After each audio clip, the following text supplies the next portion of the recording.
Kisah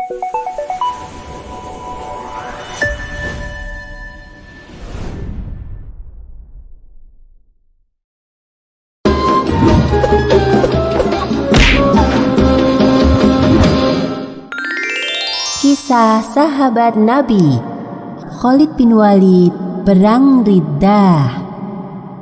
Perang Riddah atau juga disebut dengan perang melawan kemurtadan adalah serangkaian kampanye militer yang terjadi di awal masa kekhalifahan pertama, yakni Abu Bakar Ash-Shiddiq. Perang ini berlangsung kurang lebih selama 1 tahun penuh antara tahun 632 hingga 633 Masehi atau bertepatan dengan tahun 11 hingga 12 Hijriah.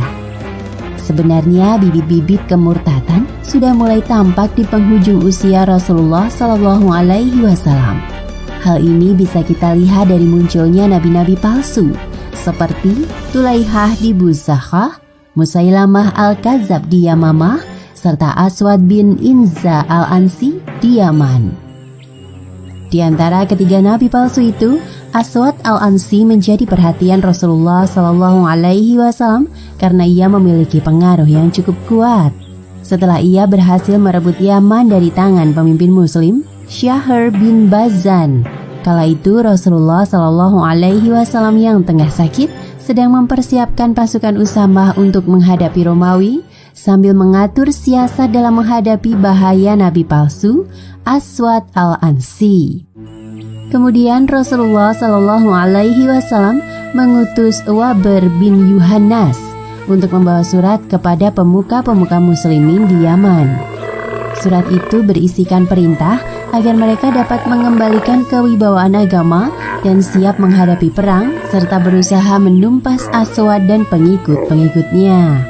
Akhirnya seorang muslim Yaman, Fairuz, berhasil membunuh Aswad al-Ansi saat dia sedang tertidur mabuk akibat terlalu banyak minum anggur. Setelah kematian Aswad al-Ansi, pergolakan kaum murtad pun semakin menunjukkan taringnya. Namun cara-cara mereka tidak seberani Aswad al-Ansi. Mereka hanya membuat fitnah-fitnah keji untuk mengumpulkan pengikut agar mau mengakui kenabian palsu mereka. Jika Muhammad adalah nabi yang diutus untuk golongannya, maka aku juga adalah nabi yang diutus untuk golonganku. Setelah tersiarnya kabar wafatnya Rasulullah Shallallahu Alaihi Wasallam ke seluruh penjuru Jazirah Arab dan naiknya Abu Bakar As-Siddiq sebagai pengganti Rasulullah, maka mulai muncullah golongan-golongan orang yang tidak mau membayar zakat. Mereka meyakini bahwa zakat bukanlah hal yang wajib lagi dilakukan setelah Rasulullah wafat. Muhammad telah tiada. Lalu untuk apa lagi kita masih membayar zakat? Benar, apalagi untuk Abu Bakar yang bukan siapa-siapa dan bukan juga seorang nabi. Kabar tentang pembangkangan zakat pun akhirnya sampai kepada Abu Bakar Ash-Shiddiq. Sahabat Rasulullah yang terkenal lembut dan penuh toleransi ini mulai menampakkan sisi ketegasannya. Mengingat zakat adalah bagian dari pilar rukun Islam dan segala sesuatu yang berhubungan dengan agama tidak bisa ditawar-tawar. Maka Abu Bakar Ash-Shiddiq segera mempersiapkan 11 komando pasukan muslimin untuk memberantas pergolakan murtad ini. Namun sebelum melepas 11 komando pasukan muslimin untuk memerangi mereka yang membangkang dan memberontak, Abu Bakar Ash-Shiddiq mendahulukan gerakan damai dengan mensyiarkan surat pengumuman untuk kembali ke Islam. Setelah sampai di tempat tujuan, para utusan Abu Bakar menyampaikan seruan untuk kembali membayar zakat dan patuh kepada pemerintahan di Madinah. Kepada siapa saja yang mendengar surat ini, sungguh engkau akan mati, dan mereka pun akan mati. Sesungguhnya tidak satu makhluk pun yang dapat hidup kekal selain Allah Subhanahu wa Ta'ala. Maka seruan ini mengajak kamu sekalian untuk kembali berpijak dan mengokohkan keimanan. Jikapun kamu berbalik belakang menjadi murtad, maka itu sama sekali tidak merugikan Allah, tetapi Allah akan memberikan pahala bagi mereka yang mau bersyukur. Misi seruan damai yang diemban utusan Abu Bakar Ash-Shiddiq tampaknya tidak membuahkan hasil, karena nabi-nabi palsu dan mereka yang murtad tetap melakukan pembangkangan, meskipun telah diperingatkan melalui surat yang dikirim Abu Bakar Ash-Shiddiq. Kemudian Abu Bakar Ash-Shiddiq melepas komando pasukan muslimin untuk bergerak menumpas nabi-nabi palsu serta pengikut-pengikutnya yang murtad. Salah satu panglima komando pasukan muslimin itu adalah Khalid bin Walid. Khalid diutus oleh Abu Bakar Ash-Shiddiq untuk menumpas Sulaikha di Buzakhah. Kemudian berlanjut ke Yamamah untuk membantu Ikrimah bin Abi Jahal dalam menumpas Musailamah al-Kazzab. Di balik kekuatannya, Sulaikha berhasil mendapatkan dukungan dari berbagai kabilah, termasuk suku Abs, Bani Bakar, Zubyan, Ghatafan, Sulaim, Toyi, Jadilah, dan juga suku-suku pedalaman Arab, serta ditambah dengan kekuatan dari Banu Fazarah yang dipimpin oleh Uyainah bin Hisn. Sebelum Khalid bin Walid tiba di Buzakhah, Adi bin Hatim terlebih dahulu diutus oleh Abu Bakar Ash-Shiddiq untuk memperingatkan kaumnya, yakni Bani Toyi, tentang kekuatan pasukan Khalid bin Walid, serta mengajak mereka untuk kembali beriman kepada Allah Subhanahu wa Ta'ala dan Rasul-Rasulnya. Bani Toyi kemudian meminta tempo waktu 3 hari untuk mengabarkan kepada kerabat mereka yang berada di Buzakhah agar melepaskan diri dari Sulaikha. Wahai Adi, temui Khalid bin Walid dan tahan agar jangan menyerang sebelum orang-orang kita yang di Buzakhah ini dapat kita keluarkan. Kalau kita menentang Sulaikha sementara mereka masih di tangannya, mereka akan dibunuh atau disandra. Maka Adi bin Hatim pun begitu gembira dengan sikap baik dari kaumnya itu. Ia pun kembali kepada Khalid bin Walid untuk mengabarkan kabar tersebut. Ya Khalid, tahan dulu sampai 3 hari. Ada 500 prajurit yang akan bergabung dengan pasukanmu. Kita akan sama-sama menghantam musuh. Ini tentu lebih baik daripada engkau cepat-cepat melemparkan mereka ke dalam api neraka dan kau disibukkan oleh mereka. Khalid bin Walid pun menunggu 3 hari, sehingga bertambahlah pasukannya bersama dukungan Bani Toyi yang meninggalkan Sulaikha. Dan begitu pula sebelum Khalid berangkat ke Ansur hendak menemui kabilah Jadilah, sekali lagi Adi bin Hatim mengambil kesempatan berbicara dengan Khalid. Kabilah Toyi itu seperti burung dan jadilah salah satu sayapnya. Beri aku waktu beberapa hari lagi. Kalau Allah masih akan menolong Jadilah. Baiklah, silakan kau temui mereka. Sesungguhnya dengan semakin berkurangnya dukungan pada Sulaikha akan memudahkan kita untuk mengalahkannya. Begitulah kekuatan Sulaikha berkurang setelah ditinggal oleh 2 kabilah pendukungnya, yaitu Toyi dan Jadilah. Dan akhirnya pasukan di bawah panji Khalid bin Walid bergerak menghadapi golongan murtad itu. Khalid memimpin mereka ke Buzakhah untuk menghancurkan Sulaikha tanpa menunda-nunda lagi. Ketika itu yang memimpin pertempuran ialah Uyainah bin Hisn di pihak Sulaikha, sementara Sulaikha sendiri tinggal dalam sebuah rumah dari bulu berselubung kain guna menunggu wahyu ramalannya. Setelah terjadi pertempuran sengit dan Uyainah melihat besarnya kekuatan Khalid dan muslimin, ia kembali kepada Sulaikha dan menanyakan, Sudahkah Jibril datang? Belum. Uyainah pun kembali dan terus bertempur lagi. Begitu melihat pertempuran itu berkobar luar biasa, ia kembali lagi kepada Sulaikha. Bagaimana? Jibril sudah datang? Belum juga. Sampai kapan? Sudah cukup lama kita menunggu. Ketika ia kembali ke medan pertempuran, ternyata pasukan berkuda Khalid sudah hampir mengepungnya dan mengepung anak buahnya.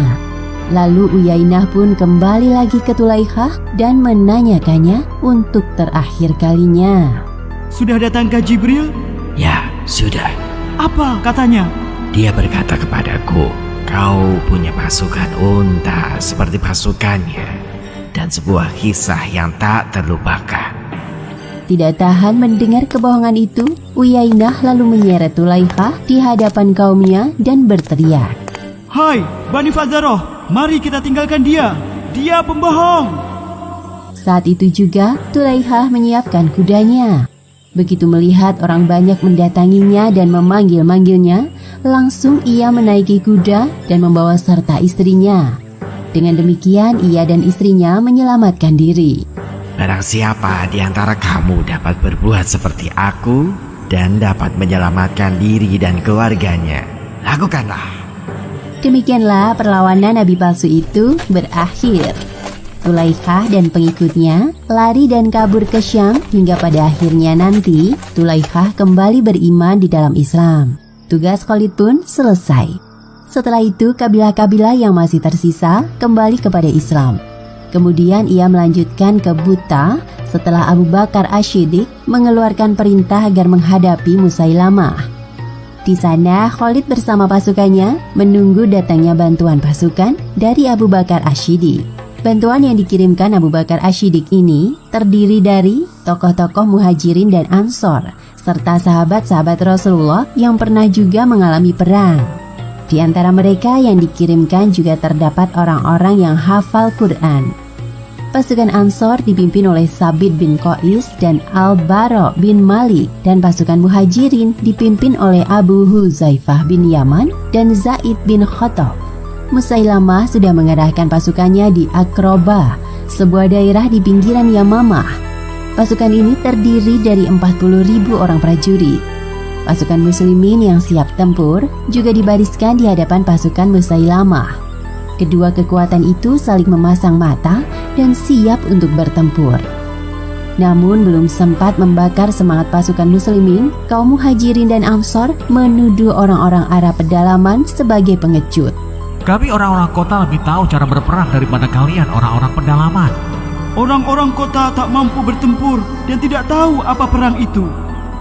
Akibat kejadian saling mengejek itu, pasukan muslimin menjadi lemah dan mengalami kekalahan. Kemudian memilih mundur dan mendirikan kemah sebagai pertahanan. Namun sebaliknya, tidak sedikit dari pasukan Musailamah yang terbunuh. Esok harinya, Khalid bin Walid melihat kondisi pasukannya mulai tenang. Ia membangkitkan semangat juang dan mengingatkan tujuan yang sebenarnya. Akhirnya mereka menyadari kecurigaan dan saling tak peduli sudah dapat dihilangkan. Sekarang jalan kemenangan sudah terbuka. Allahu Akbar, hidup mulia atau mati syahid. Sambil berteriak, Sabit bin Qais berlari menyerbu ke kancah pertempuran. Sedangkan keadaan saat itu, seluruh badannya sudah penuh luka-luka dan akhirnya ia mati syahid. Demikian juga Bara bin Malik, dia termasuk pemberani yang luar biasa yang tak kenal lari. Ia terjun ke pertempuran sambil berkata, Aku Barak bin Malik, mari kemari bersamaku menyambut surga. Suaranya terdengar oleh pejuang-pejuang muslimin dan mereka mengenal benar keberaniannya. Sehingga mereka pun berbondong-bondong mengikuti Bara terjun ke pertempuran hingga banyak pula di antara mereka yang gugur. Begitu juga dengan Zaid bin Khattab dan Abu Huzaifah yang bertempur habis-habisan diikuti anak buahnya dari belakang hingga mereka berdua pun mati dengan syahid. Semoga Allah Subhanahu wa Ta'ala meridhoi mereka semua. Ketika mendengar teriakan kaum muslimin dan melihat tekad mereka menghadapi maut, Khalid sangat gembira.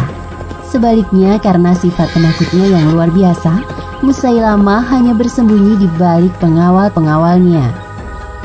Di tengah keraguan dan kegelisahannya, Musailamah tidak menyadari jika Khalid dan pasukannya tiba-tiba menyerang orang-orang di sekitarnya. Ketika itu kawan-kawan Musailamah berteriak, Mana yang kau janjikan kepada kami? Bertempurlah demi kehormatan leluhur. Akhirnya Musailamah berlindung di dalam kebun yang menyerupai benteng dan pasukan muslimin mengalami kesulitan untuk memasukinya. Mereka telah mengelilingi kebun itu mencari-cari celah untuk membuka gerbang kebun yang kuat, tetapi tak berhasil. Saudara-saudara muslimin, lemparkan aku ke dalam kebun. Awalnya kaum muslimin menolak permintaan itu karena hal itu akan membahayakan nyawanya. Tetapi karena Barok terus mendesak, akhirnya permintaan itu pun dituruti. Akhirnya pasukan muslim melempar Barok ke dalam kebun dengan menaikkannya ke sebuah perisai. Ketika sampai di dalam kebun, ia langsung menuju pintu gerbang kebun dan menyerang mereka kanan kiri hingga ia berhasil membuka pintu kebun untuk pasukan muslimin.